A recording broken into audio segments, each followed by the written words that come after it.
So during the beginning times of unity, it might have been during the Great Depression, there was a time when it appeared that the finances were tight. And all the workers gathered together for a special prayer meeting. And as they were gathering, one of the co-workers said to co-founder Murder Fillmore, "Let's pray that the money holds out." It's a common thing to hear people say. And she said, "No. Let's pray that our faith holds out." You see, this story represents two very different ways to look at prosperity, which we're going to talk about. But this week was also St. Patrick's Day. You may have heard. I had two friends who were celebrating St. Patrick's Day in Ireland this year, and so I heard about it a lot on my Facebook. And so we celebrated with all things green and leprechauns and pots of gold and all of that. And so I wanted to talk about that pot of gold and that some of the ways that we can look at prosperity. You see, some of us, many of us maybe, have even gone around with the idea that we have to chase this pot of gold that's at the end of some rainbow. And that some big windfall, like winning the Powerball, will solve all our problems. But realistically, this is hardly ever the case. Now, what we've been discussing on Sunday and in classes, what is really the hiccup here is a misbelief in our separation from Source.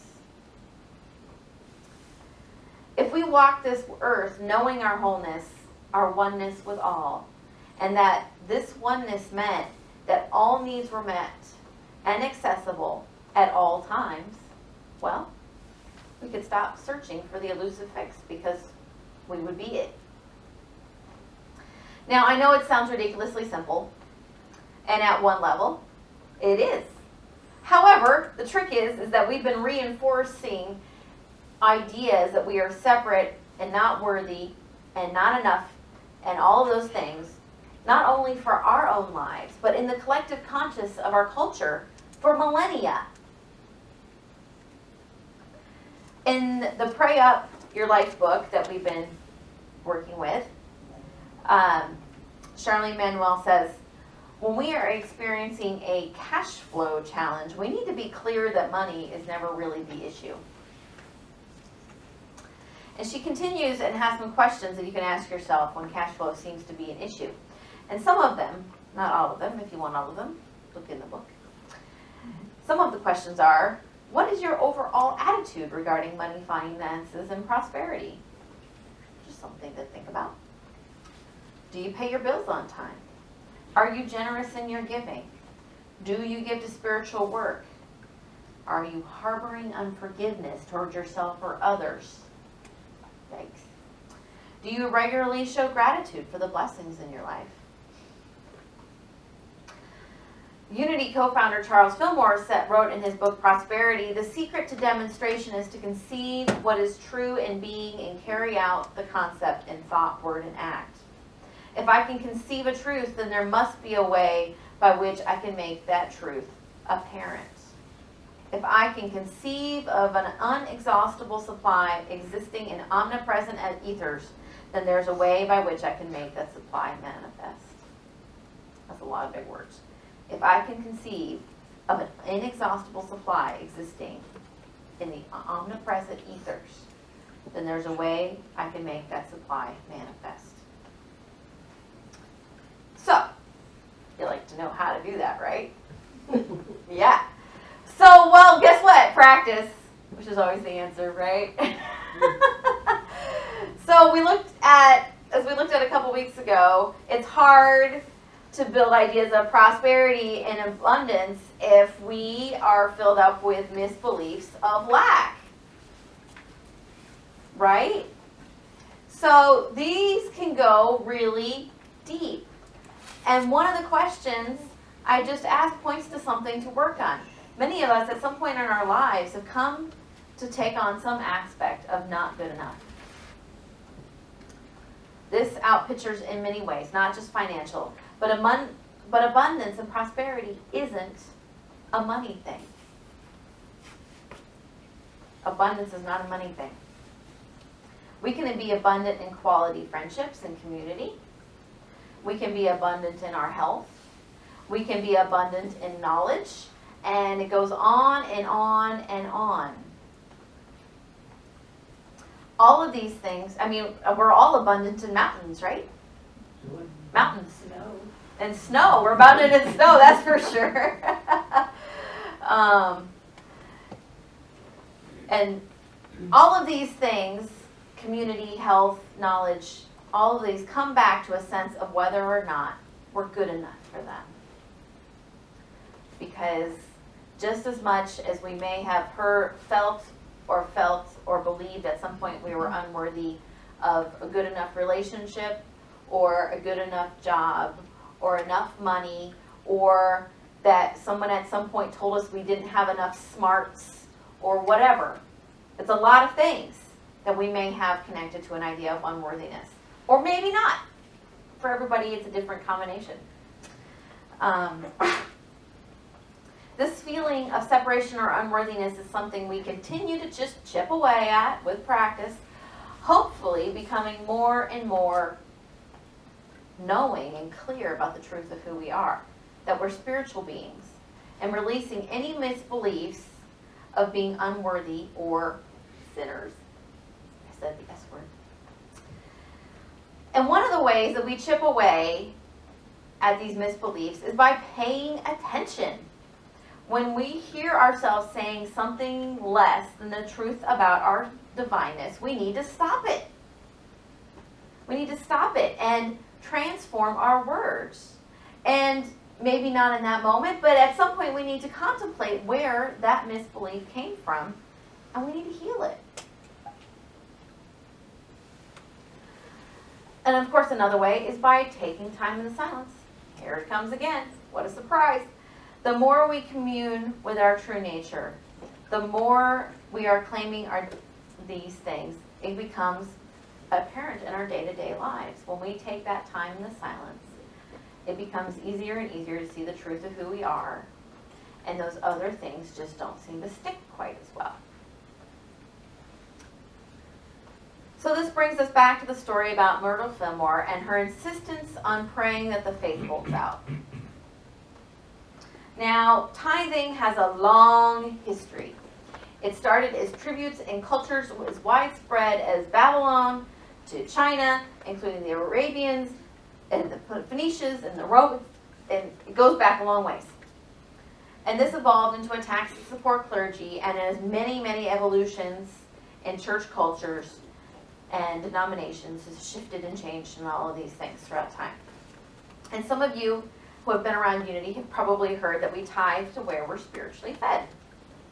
And prosperity programs will tell you that when you give in a formulaic way, you will increase what you receive. Now, there's nothing wrong with that, but there's a new challenge on the table. One that to me makes even more sense spiritually. Because this is to tithe as source, instead of tithing to source. Because when we just tithe in a formulaic way, where we're spiritually fed, we're saying we're to be tithing to something outside of us. When we tithe as source, we're saying that we recognize who we really are, and we are jumping into that flow. If we truly believe that there's one presence and one power in the universe, and that is God, that it moves in and through all of us, then how could we be anything less than that? And if we give from this knowing, then we also know that we are constantly in the flow of giving and receiving, and there's no need to cling to money or stuff, because our needs are always met. Now, this church, as an organization, tithes 10% of our income to the 3 Unity organizations that are the support system for churches. Now, we tithe, one choice is to tithe because it's the habit, or because we get benefits from it. We certainly do. Or We can choose to give as a spiritual organization that's steered by people who are practicing being their highest self, which is their God self. And we know that as we give as source to these regional and national unity organizations, because we see that their work is the same spiritual work and food, not just for ourselves, but for the world. And we want this organization to succeed because we believe in what they do. Because we know we cannot just be an inflow, we have to be an outflow. That to be in the flow, well, yeah, flows, they keep going. It's funny how that is. And it was in this consciousness that Myrtle Fillmore was praying from. If we move beyond a formulaic way of seeing abundance, I give more, I get more. It works. But I want to go to a deeper faith, a deeper knowing that I am source, that we are source, and that we are not only children of God with a divine inheritance, but that we are the essence of God and the essence in each of us. So if you feel like you are in a trial, whether financial or otherwise, consider praying Myrtle's prayer, one of deepening faith and knowing our divinity. Okay, everybody take a deep breath.